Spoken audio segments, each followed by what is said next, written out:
Part 2. The Web of Lies. The next morning, King Amin disguised himself as a common traveler. He wore simple clothes and covered his royal ring. Only his most trusted guard, Malik, knew of this plan. Together they walked through the streets of Nurabad, listening more than speaking. They first visited the marketplace near Hassan's house. Shopkeepers spoke in whispers. "Hassan is rich," one man said, "but his servants fear him more than they respect him." Another added, "Gold disappears often in rich houses, but blame always falls on the poor." The king stored every word in his heart. That evening, King Amin summoned Hassan's servants to the palace, one by one, not together. He asked the same simple questions in different ways. Most answered confidently, but one young servant, Salim, trembled. "When you lie," the king said gently, "your voice shakes before your words do." Salim fell to his knees. "My king, I did not steal the gold, but I know who did." The court gasped. Salim confessed that Hassan himself had hidden the gold and planned to accuse Yusuf. Hassan had lost money in a risky trade and needed someone to blame so his partners would not suspect him. "But why Yusuf?" the king asked. "Because no one listens to the poor," Salim whispered. King Amin closed his eyes for a moment. The truth was painful but clear. Still, the king knew confession alone was not enough. Justice must be proven openly. He ordered a final public trial. Part 3. The Trial of Truth. The Grand Court of Nurabad was filled beyond its limits.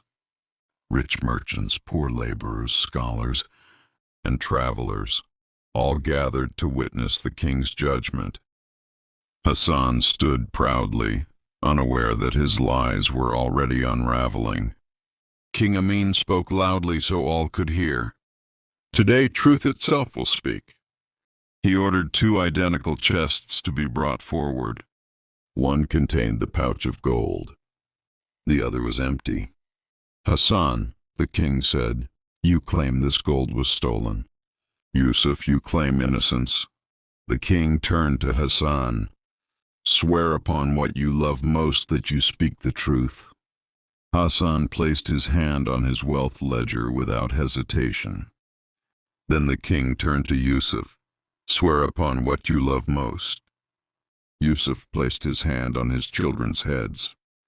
A silence fell so deep it felt heavy. The king then revealed Salim's testimony and summoned the servants. Under pressure, their stories broke apart like dry clay. Contradictions appeared. Faces turned pale.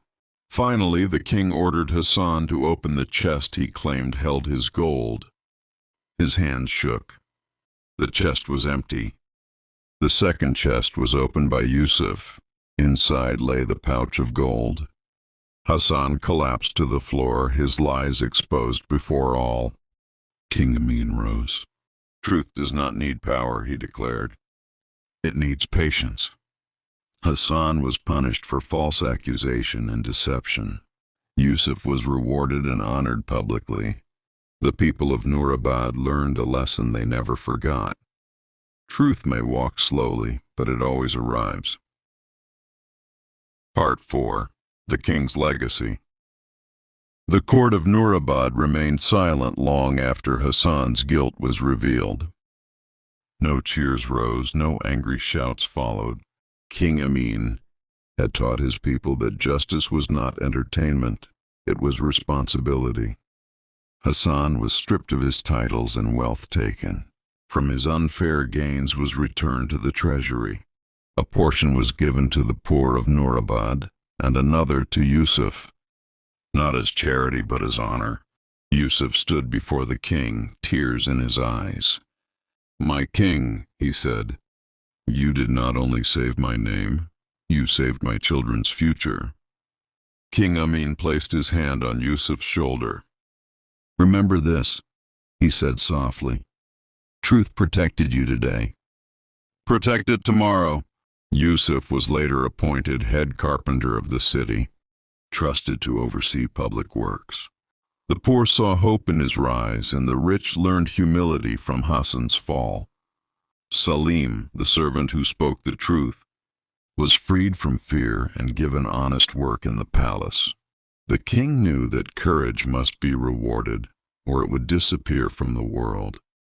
Years passed, but the story of that trial did not fade. Parents told it to their children. Teachers used it to explain justice.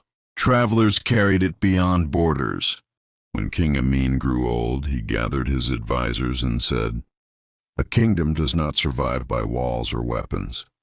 It survives by trust. When truth is protected, people protect the kingdom."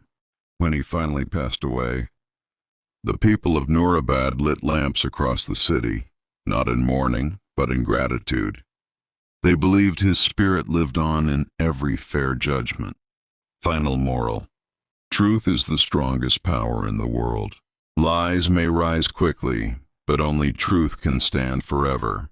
A wise leader listens carefully, judges patiently, and never allows wealth or status to silence honesty. End of the story.